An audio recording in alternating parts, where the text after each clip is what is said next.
A'udzubillahi minasyaitonirrajim. Bismillahirrahmanirrahim. Assalamualaikum warahmatullahi wabarakatuh. Alhamdulillahirabbil alamin. Wassalatu wassalamu ala asrafil anbiya'i wal mursalin sayyidina Muhammadin wa ala alihi wa ashabihi ajma'in.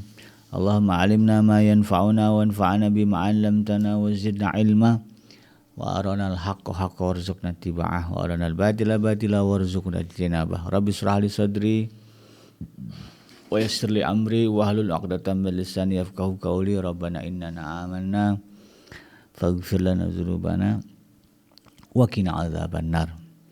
Ya al-haq adkhilna mudkhala sidqin wa akhrijna mukhraja sidqin wa ja'alna min ladunka sultanan nasira. Ja'al haqq wa zahqal batil innal batila kana zahuqa. Allahumma ighfir lil muslimin wal muslimat fi Filistin wa fi kulli makan. Allahumma ansur ikhwanana al muslimin wal mujahidin fi Filistin wa fi kulli makan. Ya aziz ya jabbar ya rabbal alamin. Amma ba'd. Alhamdulillah, segala puji dan syukur adalah milik Allah, Tuhan semesta alam yang telah menciptakan kita.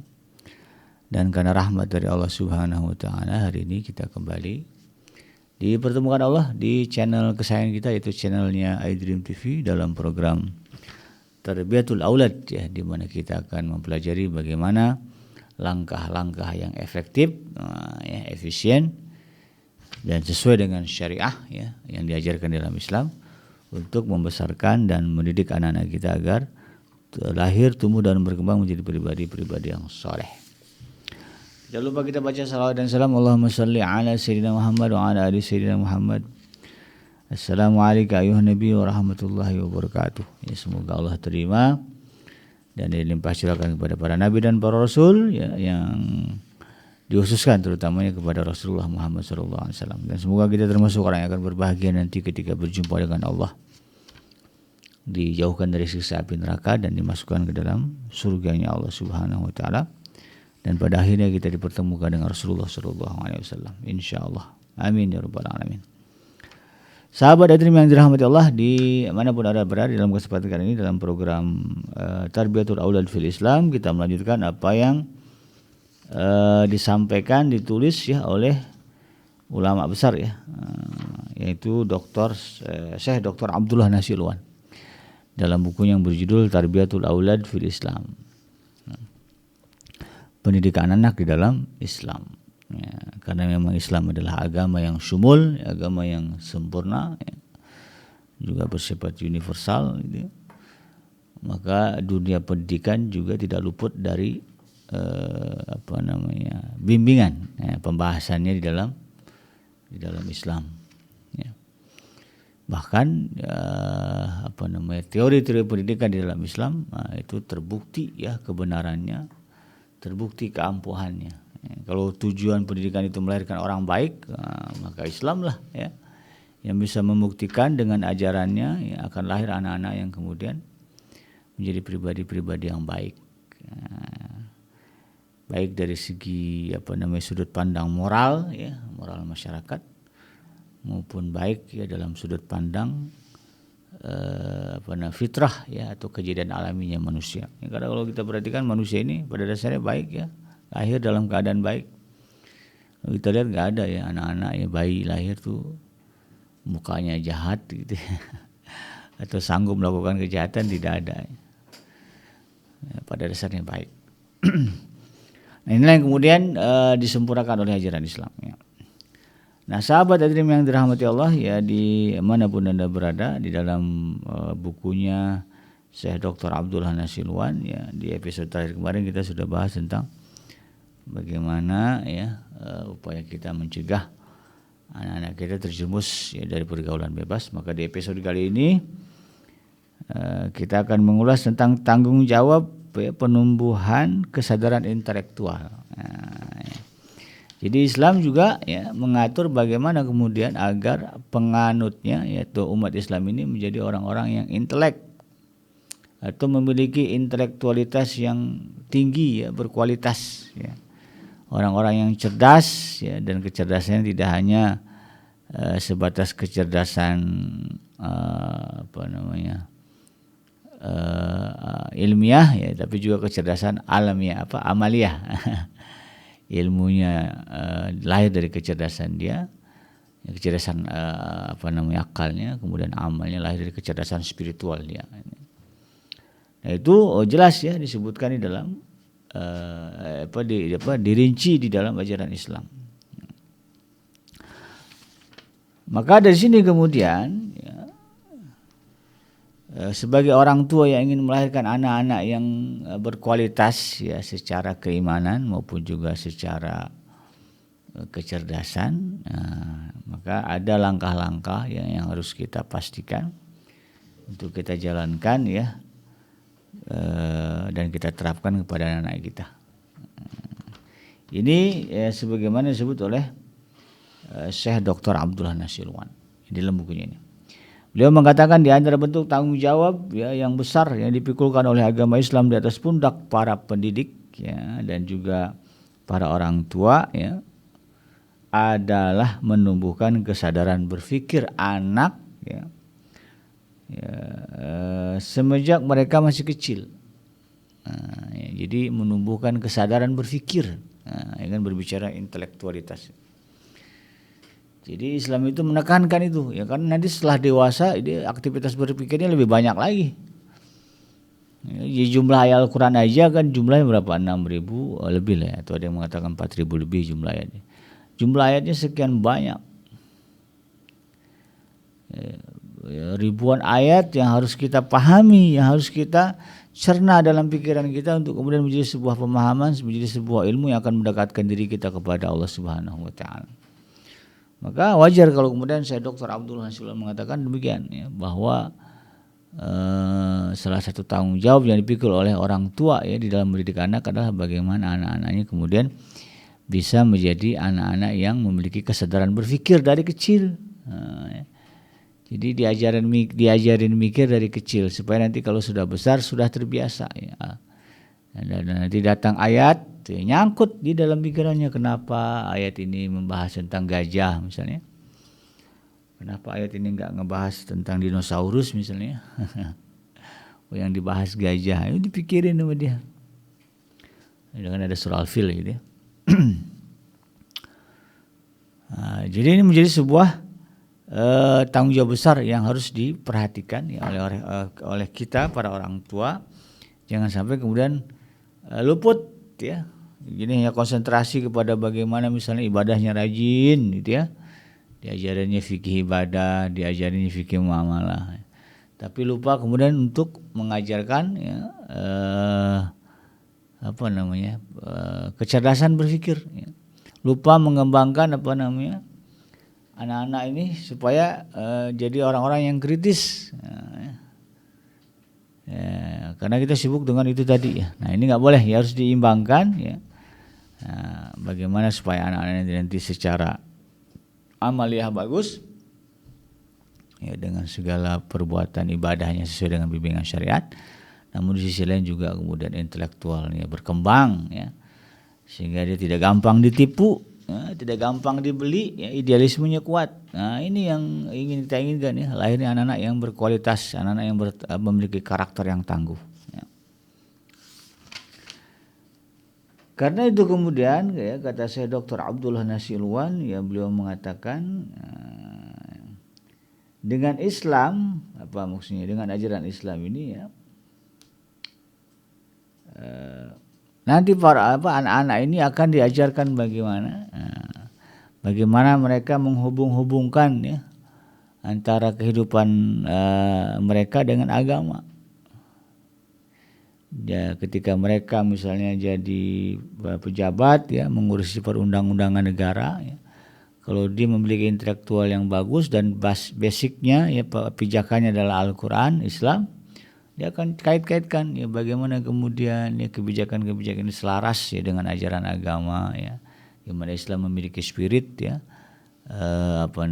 rahmatan lil alamin ya, menjadi rahmat bagi semesta alam ya.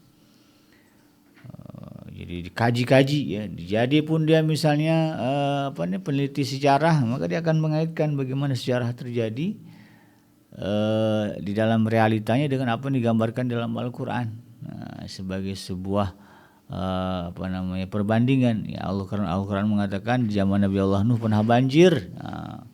Dia jadi arkeolog gitu ya. Dipikir bagaimana ya banjir di zaman Nabi Nuh ini lokal apa global, wah dibahas ya. Ada itu yang pernah saya cerita juga, ada seorang dokter forensik ya dari Prancis ya, dokter namanya Maurice ya. Dokter Maurice ini tercengang ya ketika mengetahui fakta ternyata di dalam Al-Quran ada kisah tentang ya, seorang Faraoh ya, atau seorang Firaun yang ditenggelamkan di Laut Merah ya, lalu kemudian jasadnya diabadikan dan dia mengotopsi membedah jenazah Firaun itu ya, ditemukan di dalam paru-parunya itu garam. Sementara di Faraoh yang lain nggak ada ya. Ya, hanya di Faraoh yang satu ini ya, ada garamnya. Ya, Ustaz Musyawir itu ternyata memang di dalam Islam disebutkan ya, ada Faraoh, ada Firaun yang karena kedurhakaannya kemudian dia ditenggelamkan oleh Allah Subhanahu wa taala di Laut Merah. Langsung masuk Islam itu ya, bersyahadat dia. Maka alangkah lebih hebatnya lagi kalau kemudian arkeolognya itu ya, atau apa sebutlah ya, peneliti sejarahnya adalah orang-orang Islam. Karena umur dunia ini kan nggak ada yang tahu pasti ya. Betul, kita ini dunia ini udah berapa tahun sih? Ya. Dari mulai manusia pertama lah ada gitu sampai nanti manusia sampai sekarang berapa lama? Ya tentu nanti pembahasannya banyak itu. Nah, oleh karena itu ya, Syekh Dr. Abdullah Nasirullah mengatakan juga, para pendidik hendaknya memberikan pengetahuan kepada para anak semenjak masih kecil ya tentang hakikat segala sesuatu, ya, supaya nanti dia bertambah cerdas. Ya. Apa saja yang harus diajarkan ya, mengenai hakikat ini ya? Ada 3 yang ada 5 ya disebutkan oleh Syekh Dr. Abdullah Nasirullah. Yang pertama, anak-anak kita nih dari kecil harus diajarkan ya bagaimana keabadian Islam dan relevansinya sepanjang ruang dan waktu. Karena sifat universalitas ya, keabadian dan dinamis serta kontinu menjadi keutamaan. Nah, ya. Jadi anak-anak ini harus tahu ya, harus paham ya, harus tertanam dalam benak mereka bahwa ajaran Islam ini meskipun ya sudah berumur 14 abad ya, karena kan Rasulullah diutus ya di 14 abad yang lalu. Islam ini adalah agama itu ya, ajaran ya, wahyu yang tuntas ya, diturunkan Allah Subhanahu wa taala kepada Nabi Muhammad 14 abad yang lalu ya. Tapi kemudian bukan berarti Islam menjadi agama ajaran yang tidak bisa diterapkan di masa sekarang dan masa yang ke depan. Nah, jadi nganggapnya ajaran Islam itu kuno. Nah, itu hal yang salah ya, yang harus dibantah oleh anak-anak kita. Dan sebaliknya justru anak-anak kemudian berpikir ya dengan ajaran kita ya, dengan penekanan dari kita yang namanya ajaran Islam ya, yang sumber dari Al-Quran dan Sunnah sampai kapanpun tetap relevan. Karena Al-Quran itu, ajaran Islam itu sifatnya abadi ya. Ya. Sehingga salah satu ciri kiamat atau akhir zaman itu ya adalah salah satunya sudah tidak ada lagi orang yang Islam. Ya. Udah bersih dunia ini dari orang Islam, nah, siap-siap kiamat dah tuh. Nah, ya. Jadi abadi ya, sampai sedemikian lama itu. Jadi sampai hari kiamat ya, namanya ajaran Islam itu tetap relevan, bisa digunakan ya, dalam berbagai kasus. Karena prakteknya yang berubah hanya waktunya, sementara orangnya, tipikal orang-orangnya, masalah yang muncul kurang lebih sama aja. Ya. Kayak misalnya persoalan zina dari dulu ya, mungkin ya, dari zaman Nabi siapa lagi ya, udah ada ya praktek perzinahan. Ya. Bahkan sampai masa depan juga sama aja. Nah, maka hukum zina ya bisa dipakai ya sampai kapan pun begitu. Nah, ini yang disebutkan oleh Syekh Dr. Nasirullah ya, sebagai itu tadi ya, bahwa orang tua harus mengajarkan kepada anak-anak keyakinan ini ya, dan Al-Quran itu sifatnya dinamis ya, tidak saklek ya. Ya, sholat nggak bisa berdiri ya duduk, nggak bisa duduk ya berbaring, nggak bisa berbaring ya dengan isyarat, nggak bisa dengan isyarat ya udah disolatin lah gitu ya. Tapi ya itulah ya ajaran Islam.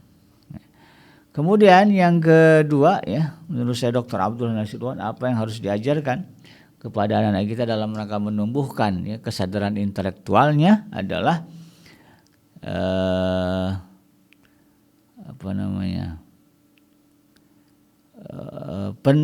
diberikan kesadaran kepada anak-anak ya pentingnya kemudian menerapkan ya atau menetapkan ya syariat Islam ya sebagai sebagai panduan hukum ya bagi kita ya, dalam menjalankan kehidupan kita. Jadi kalau mau berhukum ya memegang panduan ya dari Allah Subhanahu wa taala, maka ya, itu adanya dalam ajaran Islam. Ya. Bahkan sampai kepada level ya dia akan berjuang ya pada masanya nanti dia akan untuk negaranya, untuk bagaimana kemudian menjadikan ya syariat dan ajaran Islam sebagai bentuk undang-undang negara ya. Atau paling tidak undang-undang negara diinspirasi oleh ajaran-ajaran yang disebutkan dalam Al-Quran, sehingga nanti ketika dia membentuk undang-undang ya peraturan hukum dan sebagainya tidak bertentangan dengan apa yang disyariatkan Allah dalam Al-Quran. Nah, ini menjadi tugas bagi kita mengajarkan anak-anak kita. Jadi kita yakinkan kepada mereka, nak ya, yang namanya hukum yang sempurna itu datangnya hanya dari Allah Subhanahu wa taala. Dan dari apa yang Allah wahyukan kepada kita ya. Nah, maka wahyu yang paling sempurna ya dari zaman Nabi Adam sampai zaman Nabi Muhammad adalah Al-Qur'anul Karim. Nah, maka kemudian ajarkan kepada mereka ya keyakinan itu. Ya, bahwa Al-Quran adalah kitab yang di dalamnya mengandung kemaslahatan ya, baik dari segi undang-undang ya, dari segi interaksi sosial ya, dan beragam macamnya. Yang ketiga ya, agar anak-anak ini bisa berkembang secara intelektualitas ya, secara intelektual menurut Syekh Dr. Abdullah Nasiruan, yang ketiga ya, apa yang harus diajarkan kepada anak kita adalah ya, membongkar atau menyampaikan fakta-fakta kepada anak kita tentang ya, adanya makar atau kejahatan-kejahatan yang telah dirancang oleh musuh-musuh Islam. Jadi jangan anak-anak ini merasa kita ini sebetulnya aman-aman aja ya. Oh tidak ya, karena di dunia ini ya kita diutus bersama satu makhluk yang disebut dengan setan ya, atau iblis, yang dia tidak akan pernah diam, tidak akan pernah duduk manis ya, selagi belum berhasil menyesatkan manusia keseluruhannya. Nah, makanya kemudian ya ada yang dikenal sebagai ya kelompok-kelompok ya atau bangsa-bangsa yang kemudian sudah mengumumkan bahwa mereka bagian dari musuh Islam. Ya buktinya apa? Ya mereka memerangi kaum muslimin. Ya dari dulu sampai sekarang masih ada. Yang terbaru yaitulah bagaimana kemudian kita saksikan orang-orang Muslim ya, kaum muslimin di Palestina ya, dibombardir ya, oleh orang-orang Yahudi ya, orang-orang Yahudi Zionis ya. Dan mereka ya kalau berbicara faktanya memang mereka punya makar yang besar ya. Nah, ini juga kita ajarkan kepada anak-anak kita nih ya. Islam itu ya punya musuh ya. Dan itu terbukti sampai sekarang ya. Salah satu adalah makar Zionis ya, yang penuh dengan tipu daya ya. Di dunia ini ada yang namanya Zionis. Nah, Zionis itu apa ya? Zionis itu ya bagian dari orang-orang Yahudi yang ekstrim ya, yang kemudian dia ingin menegakkan kembali ya masa-masa kejayaan mereka dulu, tetapi tidak sesuai dengan syariat Islam gitu ya. Padahal ya raja-raja mereka dulu adalah kaum muslimin ya, mematuhi apa yang telah diperintahkan Allah di dalam kitab yang diwahyukan kan. Diajarkan kepada mereka ya. Dan Zionis ini gitu ya, mereka adalah orang-orang yang jelas-jelas ya kuat melakukan tipu daya ya. Itu banyak fakta-fakta ya, bagaimana Zionis ya itu melancarkan kampanye dan propaganda yang jelas isinya adalah sebuah kebohongan-kebohongan ya. Yang terbaru itu kan tentara Israel bilang ini ada daftar teroris ya, jadwal shiftnya Pada itu jadwal si para dokter ya atau kalender ya untuk membagi tugas dinas. Ya, kata tentara Judas ya ini itu nama-nama teroris, bukan nama-nama orang, itu nama-nama hari.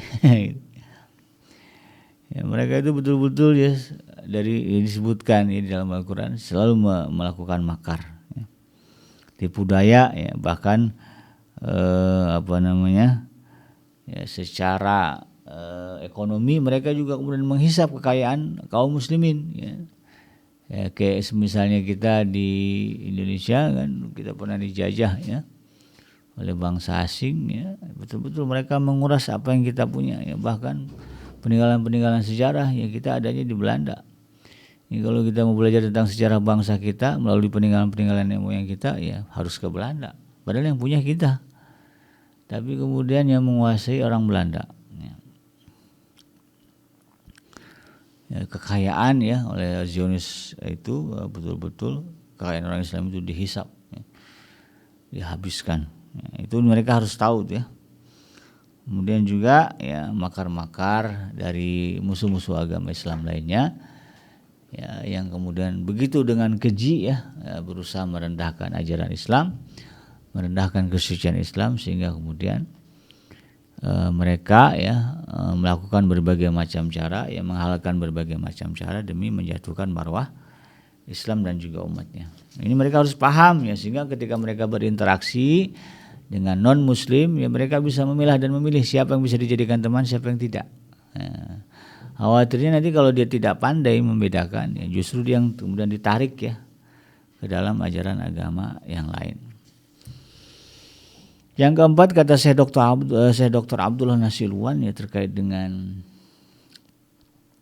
cara menumbuh kembangkan ya kemampuan intelektualitas anak ya adalah dengan mengungkapkan bahwa kemajuan peradaban Islam ya yang banyak menjadi bahan percontohan masyarakat dunia sepanjang sejarah ya. Ajarkan kepada mereka dulu ya kaum muslimin ini ya menjadi bangsa yang maju ya, berabad-abad lamanya ya, bahkan Barat ketika itu masih berada di dalam dunia kegelapan. Nah, itu ya. Maka apa yang terjadi? Anak-anak kemudian sadar, oh tuh sebetulnya kita bisa juga mengulang kejayaan ya kaum muslimin dulu ya. Dulu mereka kaum muslimin itu punya penemu dan aktivis ya, dan juga saintis ya. Ada Ibnu Sina, ada Al-Farabi ya. Kalau kedokteran Ibnu Sina misalnya. Kemudian ada juga Al-Kindi ya, pakar matematika ya. Kemudian Al-Hawarizm ya, juga sama pakar matematika. Dan itu kan menjadi bisa jadi menjadi bahan renungan bagi anak-anak kita. Kok sekarang kita enggak semaju dulu gitu ya. Maka mereka akan mengembangkan intelektualitas mereka.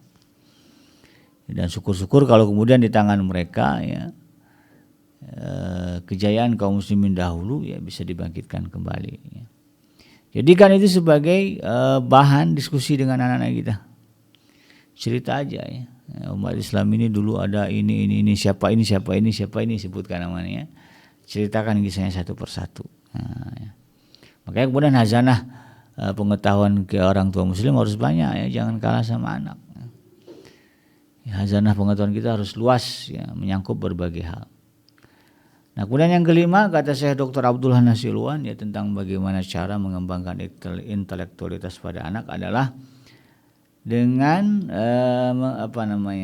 mengajarkan kepada anak ya agar ia tahu ya, agar dia mengetahui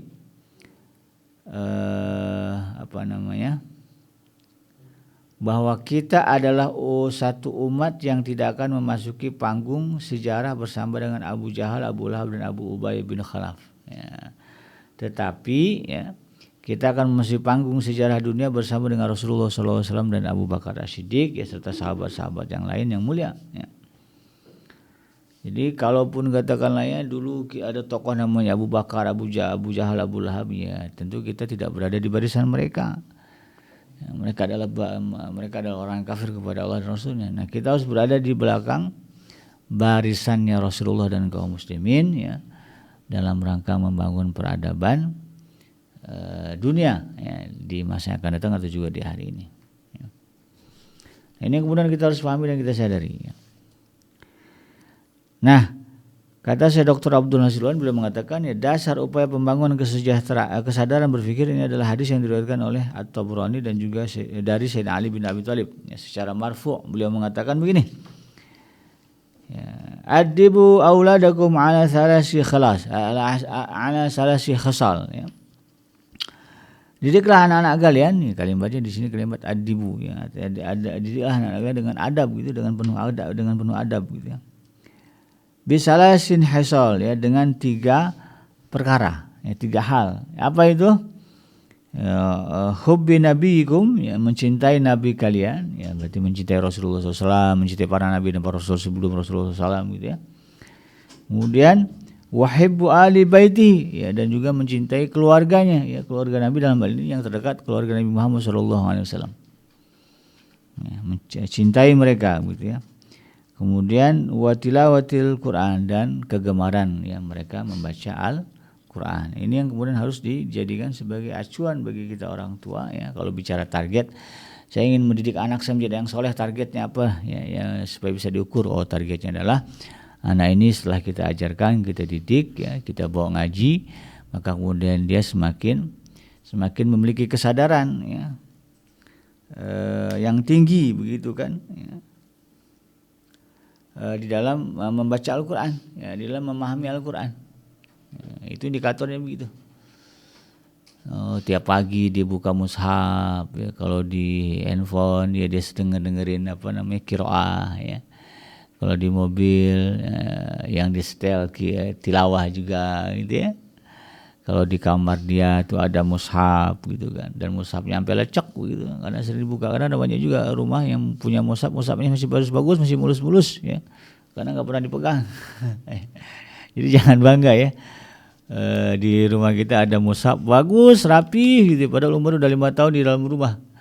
Bisa jadi itu mushaf ya, selama di dalam rumah kita tidak pernah kita pegang, tidak pernah kita sentuh ya. Kadang-kadang situ salahnya orang Islam ya, menganggap Al-Quran itu suci, maka kemudian mereka ya lebih senang ya menjadikan Al-Quran sebagai pajangan. Ya. Padahal nggak mesti begitu ya. Padahal bukan begitu yang dimaksud dengan kesucian Al-Quran, adalah kesucian dari ilmunya ya. Ya, tidak akan bisa menyentuh ilmu Al-Quran kecuali orang yang diridhoi oleh Allah Subhanahu wa taala. Ini yang kita perjuangkan dalam kehidupan kita, agar kemudian ya kita menjadi pribadi-pribadi ya yang meraih ya kecintaan dan juga ridhonya Allah Subhanahu wa taala ya. Nah, menurut saya Dr. Abdullah Nasiruan ya, para salafus saleh yang sangat memperhatikan masalah membangun kesadaran berpikir. Ya, jadi ini bukan hanya teorinya saya Dr. Abdullah Nasiruan ya. Pentingnya untuk mengembangkan intelektualitas anaknya. Tetapi kata beliau ini sudah menjadi passionnya orang-orang terdahulu, ya. Para salaf ya, salafus saleh ya. Mereka mewajibkan untuk menuntun anak mempelajari Al-Quran semenjak kecil. Ya. Maka Imam Syafi'i umur 10 tahun apa 9 tahun ya hafal Quran. Ya, banyak ya yang begitu tuh ya di zaman para sahabat itu.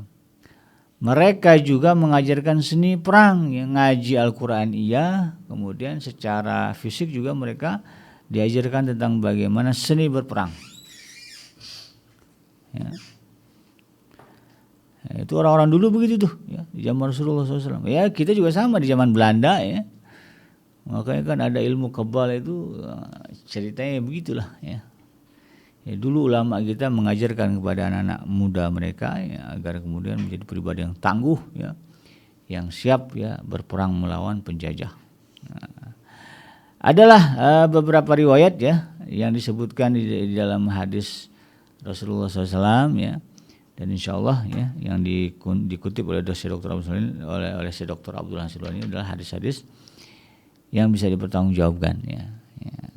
Yang pertama ini terkait dengan bagaimana ya upaya mereka salafus saleh ya membangun kecerdasan intelektual ya di kalangan anak-anak mereka ya. Ada satu riwayat mengatakan bahwa yang pertama nih ada sahabat Nabi namanya Sa'ad bin Abi Waqqas ya radhiyallahu anhu.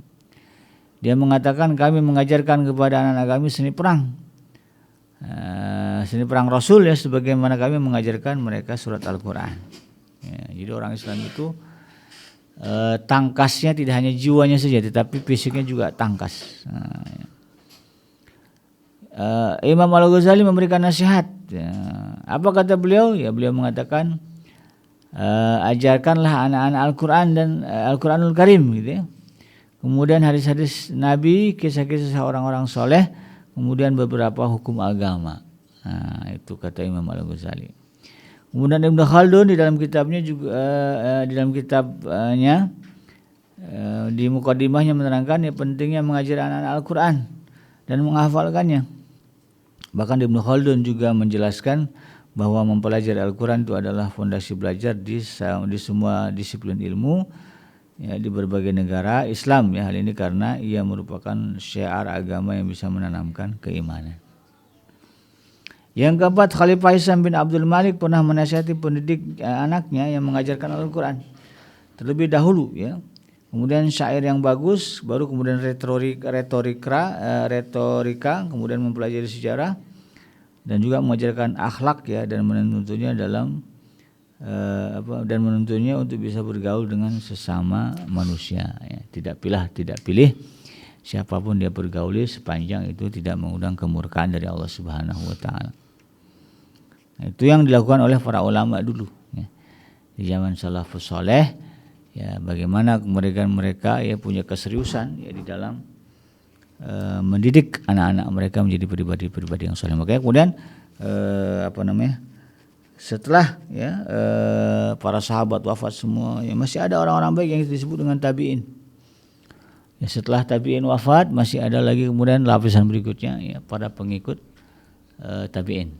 Mereka adalah orang-orang yang intelektualnya cerdas ya, dan terbukti oleh sejarah. Nah, di sinilah kemudian kita berupaya ya dan berusaha untuk menjalankan tadi itu ya, yang dikatakan oleh Syekh Dr. Abdullah Nasirun tentang para sahabat. Ya, misalnya Sa'ad bin Abi Waqqas tadi, ya, dia serius ya mengajarkan anak-anaknya seni perang. Ya. Jadi belajar bela diri berarti kan. Ya. Kemudian Imam Al-Ghazali menasihatkan agar anak-anak diajarkan Al-Quran, hadis dan juga kisah orang-orang soleh, kemudian beberapa hukum agama. Ya, penting ya. Dan Ibnu Khaldun mengatakan ya, bahwa yang namanya Al-Quran itu adalah pondasi belajar. Makanya anak-anak ini kemudian sebelum belajar apa-apa harus belajar Al-Quran dulu. Nah, ya. Syukur-syukur kemudian di usia kecil dia sudah paham, sudah hafal Al-Quran. Nah, ini yang kemudian kita susunlah ya, diskusi dengan anak-anak kita. Nah, kalau bapak ingin kamu pintar ngaji, ya, itu anak, itu ibu-ibunya juga boleh. Terus gimana cara ini ya mengajarkannya ya. Maka kemudian ya kita panggil ya misalnya guru privat ya, supaya anak-anak ini belajar ngaji ya. Nanti kita ukur kemampuannya, ukur kemampuan hafalannya apa semua. Barulah kemudian ya, setelah dia menguasai ya tahsin Al-Quran, tajwidnya Al-Quran gitu ya, kemudian sudah sedikit belajar tentang tafsir ya, yang mudah-mudahan tafsir Jalalain diajarkan kepada mereka, maka mereka sudah punya gambaran ya yang kuat ya tentang karakter hukum dan ajaran yang ada dalam Al-Quran. Maka kemudian setelah itu ya barulah diajarkan ilmu yang lain. Makanya ini para tahfiz ya, para hafiz itu ya sahabat itu ya, kalau diajarin ilmu yang lain, wah ya cepat. Karena Al-Quran aja di 130 juz ya, satu berapa halaman itu bisa dihafal. Apalagi cuma rumus fisika, rumus kimia, ya, ringan bagi dia untuk menghafalnya. Nah, ada satu program, kalau saya nggak tahu di mana ya, waktu saya kuliah dulu ya. Jadi salah seorang dosen cerita, ya ada di depan dia satu program rumah tahfiz ya, rumah penghafal Al-Quran, tetapi kemudian dipaketkan dengan